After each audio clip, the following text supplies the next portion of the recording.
बारामती निवडणुकीचा निवडणूक प्रभारी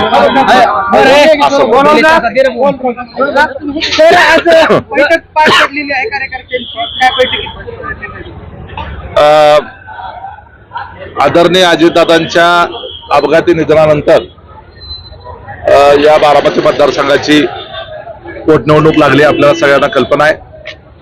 आमच्या पक्षाच्या राष्ट्रीय अध्यक्षा राज्याच्या उपमुख्यमंत्री आदरणीय सुनेत्राबाई पवार या निवडणुकीमध्ये त्या ठिकाणी या रिक्त झालेल्या जागेवर निवडणूक लढवत आहेत आणि त्या निवडणुकीच्या तयारीच्या अनुषंगाने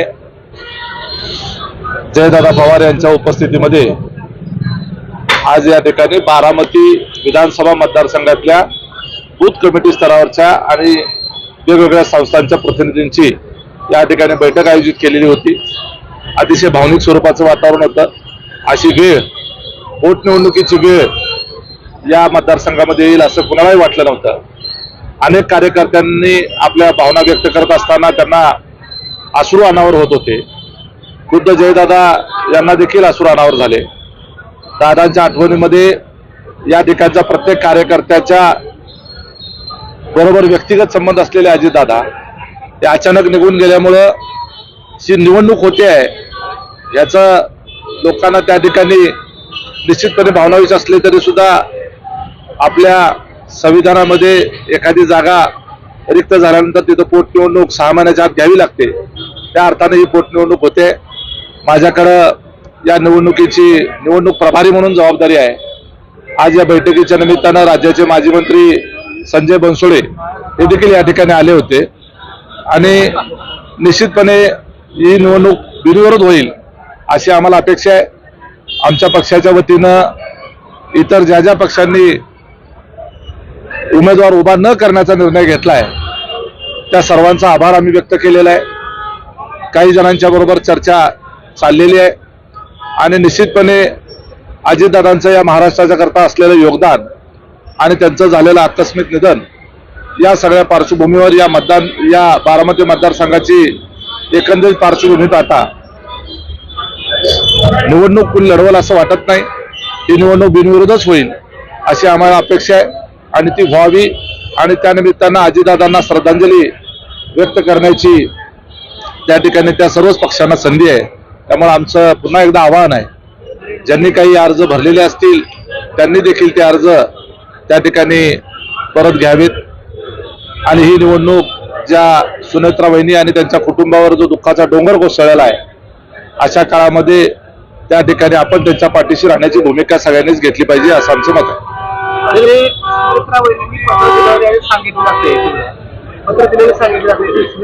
पत्र दिलं 28 तारखेपर्यंतच्या काही कामकाजावरती निवडणूक आयोगाला जाहीर करू नये, नंतर त्यामध्ये तांत्रिक बाबी आणि काढल्या त्याबद्दल काय?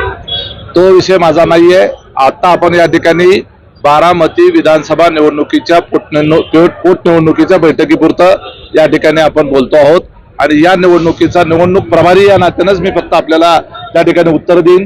तो विषय पक्षाच्या वरिष्ठ स्तरावरचा आहे आणि पक्षाच्या राष्ट्रीय अध्यक्ष जे आहेत त्या संदर्भामध्ये त्यांनी त्या भूमिका आपली काय असेल ते योग्य वेळी मांडतील।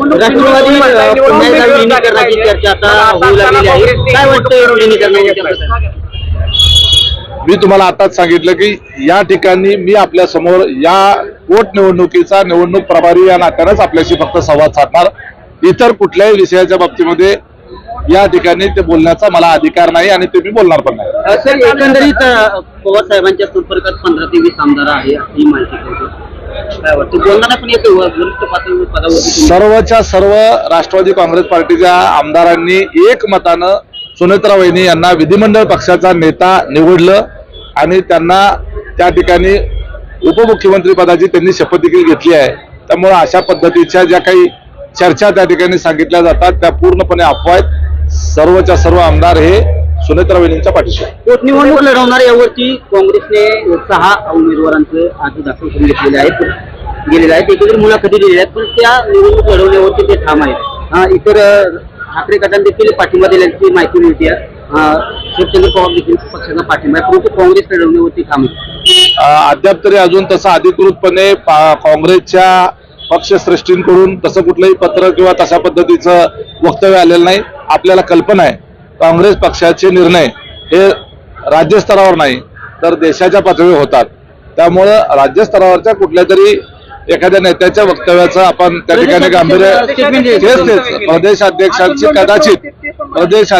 कदाचित त्यांच्या पक्षाच्या राष्ट्रीय अध्यक्षाबरोबर चर्चा झालेली नसावी. त्यांना वरून त्या ठिकाणी निरोप आल्यानंतर निश्चितपणे त्यांची भूमिका जी आहे ती या पद्धतीचीच राहील. आणि मुळातच हे अजितदादाच्या संदर्भानं होत असलेली पोटनिवडणूक ही जी आहे ही याच्यामध्ये पक्षीय संदर्भ येऊ देता कामा नये. फार मोठं व्यक्तिमत्व आपल्या राज्यातून गेलेलं आहे आणि त्याचं राज्याचं नुकसान झालेलं आहे, काही कुठल्या पक्षाचं नुकसान नाही झालेलं. आणि त्यांच्या धर्मपत्नी स्वतः त्या निवडणुकीमध्ये उमेदवार असणार आहेत आणि आपल्या महाराष्ट्र हा भावनिक स्तरावर जाऊन त्या ठिकाणी आपण विचार करत असतो आणि त्या पार्श्वभूमीवर काँग्रेस पक्ष सुद्धा त्या ठिकाणी सुज्ञपणे निर्णय घेईल अशी अपेक्षा आहे. काल ज्या उमेदवारांनी माहिती दिली किंवा मुलाखती दिल्या त्यात त्यांनी म्हटले की दिवंगत उपमुख्यमंत्री अजित पवार यांचा घातचा अपघात ही जनतेच्या मनातली समस्या आहे आणि त्यांना न्याय देण्यासाठी खरंच आम्ही निवडणूक लढवतो. कसं पाहतो हे विरोधाभास निर्माण करणारं वक्तव्य आहे. अजितदादांच्या ज्या धर्मपत्नी आहेत आणि त्या निवडणुकीच्या उमेदवार आहेत आणि पवार कुटुंबातल्या त्या उमेदवार आहेत आणि त्यांच्या विरोधातच निवडणूक लढवून अजितदादांच्या संदर्भामधल्या संवेदना कशा काय ते व्यक्त करतात. मुळातच असं आहे की अजितदादांचा अपघात की घातपात याच्या संदर्भातलं इन्व्हेस्टिगेशन चालू आहे आणि ते वेगवेगळ्या पातळीवर चालू आहे. त्याच्यामध्ये सातत्यानं आपण त्याचा उच्चारच केला पाहिजे असं काही नाही आहे आणि आपण सारखं त्या ठिकाणी प्रश्न उपस्थित केले तर त्या इन्व्हेस्टिगेशन मध्ये अडथळे पण येऊ शकतात. त्यामुळं जे काही इन्व्हेस्टिगेशन चाललंय ते चालू दिलं पाहिजे. निश्चितपणे त्याच्यामध्ये काही त्रुटी राहिली तर आपण निश्चितपणे जाब विचारू. परंतु या निवडणुकीचा संदर्भ जो आहे तो त्या संदर्भानं काही जणांनी उमेदवारी अर्ज भरताना अशा पद्धतीनं अपघात की घातपात याचा तपास लागावा म्हणून आम्ही निवडणूक लढवतोय हे काही मनाला पटत नाही.